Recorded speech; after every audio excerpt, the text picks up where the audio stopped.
Hey, good morning, everyone. Happy Monday morning to you. Welcome back to Morning Musings. My name is Don K. Preston. I am the president of Preterist Research Institute of Ardmore, Oklahoma. We are continuing our study pardon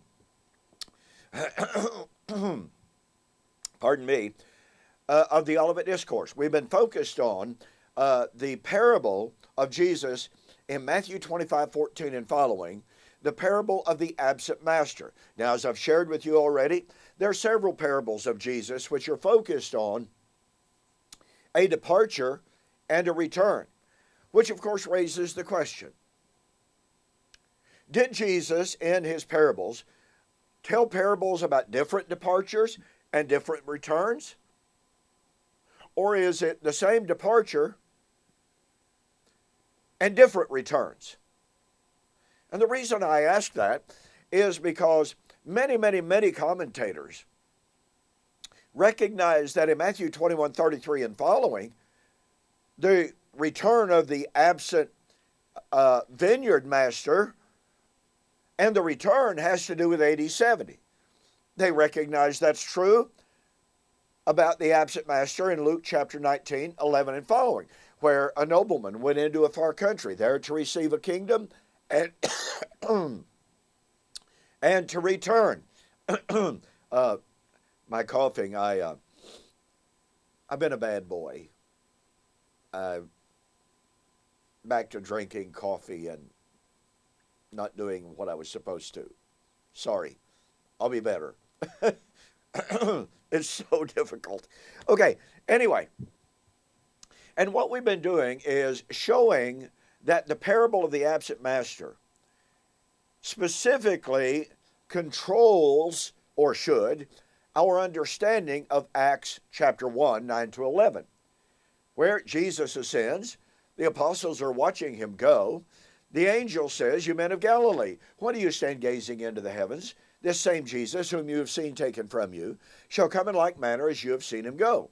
Well, we are told what that means is Jesus has got to come back as a physical human being, or as I like to say, as a 5'5" Jewish man in a physical body.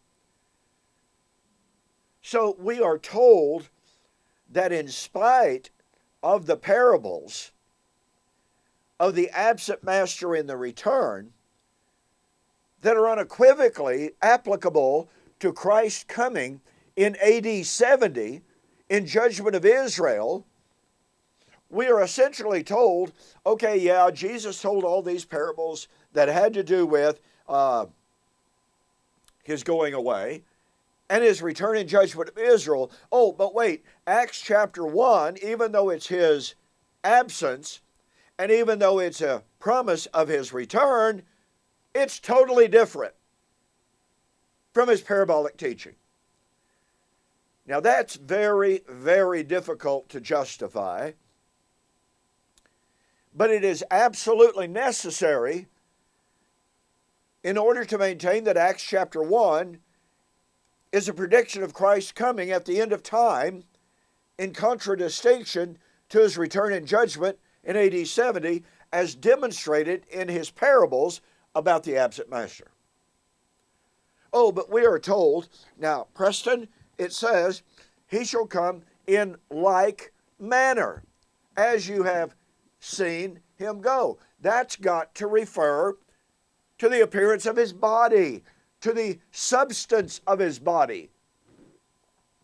And of course, we're told that he ascended in a transformed, immortal, incorruptible body, which I have already addressed and refuted. But again, the focus of futurist is on it's on the substance of Jesus' body, the nature of his body. But ladies and gentlemen, you will see him come as you saw him go does not refer to the substance of Jesus' biological body. It refers to the manner of his going. How did he go? Oh, on the clouds. And we might also take note of this. he was taken up from them and disappeared. And there's something important here.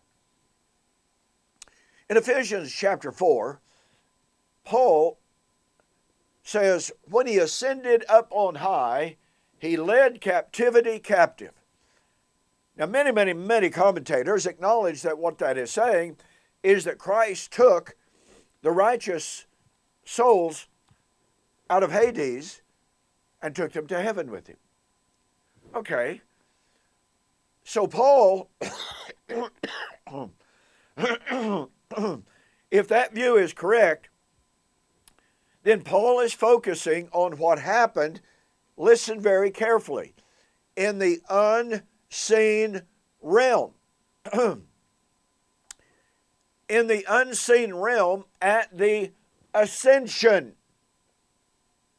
Do you catch the power of that? If that interpretation which is accepted by a vast host of scholars and commentators, if that has to do with what happened with Jesus and with the righteous dead at his ascension, then it happened in the unseen realm. And Acts chapter 1 just simply makes a point. He was taken out of their sight. He disappeared out of their sight. In other words, it tells us he went into the unseen realm. And that's where he led captivity captive. But again, you see, the real focus here in Acts chapter 1, according to the text, is not on substance.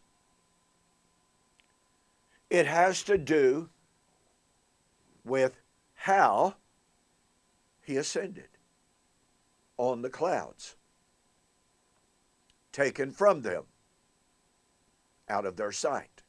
That is the emphasis. But someone says, well, in like manner has to refer to the way he looked. No, it doesn't, ladies and gentlemen. It has nothing to do with the way he looked. And again, had nothing to do with his biological body. Let me illustrate that by an examination, very, very briefly, of the Greek term hontropon that the angel used when he said, the same Jesus shall come in like manner. In like manner is translated from hontropon. Now, those who claim that hontropon is focused on, meat, may I use that term, on biological substance, are confronted with the fact that hontropon is not used that way. In Matthew 23:37, Jesus said, "O Jerusalem, Jerusalem, you that killed the prophets and stones those who were sent unto thee, how often I would have gathered you together," watch this, as, that's from hontropon. That singular word, as, is translated from hontropon. How often I would have gathered you together as a mother hen gathers her chicks, but you would not. Now, let me ask you a question in all seriousness. Was Jesus saying, just like a mother hen spreads her wings and gathers her chicks under her wings, that's what I wanted to do. I wanted to spread my arms and gather you under my arms. Now, that's facetious. And I'm not trying to be facetious. I'm simply illustrating that the term hontropon is not precise likeness, precise visible likeness. Likewise, pun, in Acts chapter 7 and verse 38, Stephen recounts Israel's history. And he recounts how Moses had killed an Egyptian, And then he found two of his brethren, Israelites, who were fighting among themselves, and he sought to settle the dispute. One of those Israelites turned to him and he said, well, what are you going to do? Are you going to kill me as you killed the Egyptian? Pardon me. Now, was that Israelite concerned with the precise method and visibility of how Moses killed the Egyptian? Once again, I'm not trying to be facetious, but if you're going to say that hon demands visible identicality, then why doesn't it mean that in Matthew 23:37, Acts chapter 7, verse, by the way, that's verse 28, and not verse 38. Visible identicality is not the focus of hon. And finally, in 2 Timothy chapter 3 and verse 8, Paul, speaking of the apostasy that was breaking out everywhere, and of the false teachers, and he said, as Jannes and Jambres withstood Moses, in the book of Exodus. When Moses came before Pharaoh, and he said, let my people go.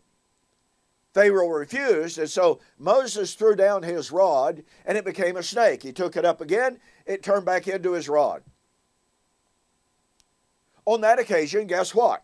The Egyptian magicians did the same thing, seemingly so. So Paul said, as Jannes and Jambres withstood Moses, these men do the same thing. Are we supposed to conclude, therefore, that the apostles were throwing down their walking staffs, turning them into snakes, and that these false teachers in Paul's day were throwing down their staffs and turning them into snakes? I mean, after all, the argument is precise identicality, right? Now, we don't want to be guilty of a logical fallacy of illegitimate totality transfer, which means imposing other text on a given text. That's illegitimate. But the bottom line is that hon, the linguistics itself, does not refer to visible identicality. It is a, quote, general likeness, if I may use that term. And when we understand that in Acts chapter 1, the focus is on Christ being taken from them in the clouds, and the angel saying, as he was taken from you, he will come back. Well, he was taken up from them in the clouds. He would come back on the clouds. And when does Matthew chapter 24, 29 to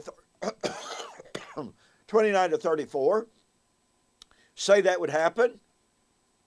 Well, verse 30 says, they shall see the Son of Man in the heavens, and they shall see the Son of Man coming on the clouds of heaven with power and great glory. Verse 34, verily I say unto you, this generation will not pass until all of these things are fulfilled. Christ left on the clouds. He would come back on the clouds, and emphatically in that generation. Listen, let me suggest that you go to my website and you, pardon me, my November 2021 special is going to be and is the meaning behind the manner, a covenant understanding of the ascension of Christ by my friend Dan Derry. This is not a long book at all. I even have a little small chapter in it based on Luke chapter 19, demonstrating absent master parable, absent master in Acts 1. This is, although it's not very long, I want to tell you, this is a dynamite little book. In addition, and my November special is, once again, a 3-book special. All right? The elements shall melt with fervent heat. I have people all the time asking me, well, it says on the clouds, it says in flaming fire, it says this, it says that. Ladies and gentlemen, it is critical to understand the nature of Hebraic apocalyptic language. The language of coming on the clouds was never intended to be taken literally. Likewise, in my book, Like Father, Like Son, on Clouds of Glory. Now, if you ordered each one of those books separately and paid shipping on them, all right, you would pay $63, almost $64. For the month of November 2021, U.S. orders only, total delivered price $39.95. Wow. That's really a fantastic savings. So go to my website, beautiful banner right up at the very top. Just click on it, order the books. You will be very, very glad that you did. Thanks for joining me here on Monday morning. I appreciate you doing that, and I will see you on the flip side.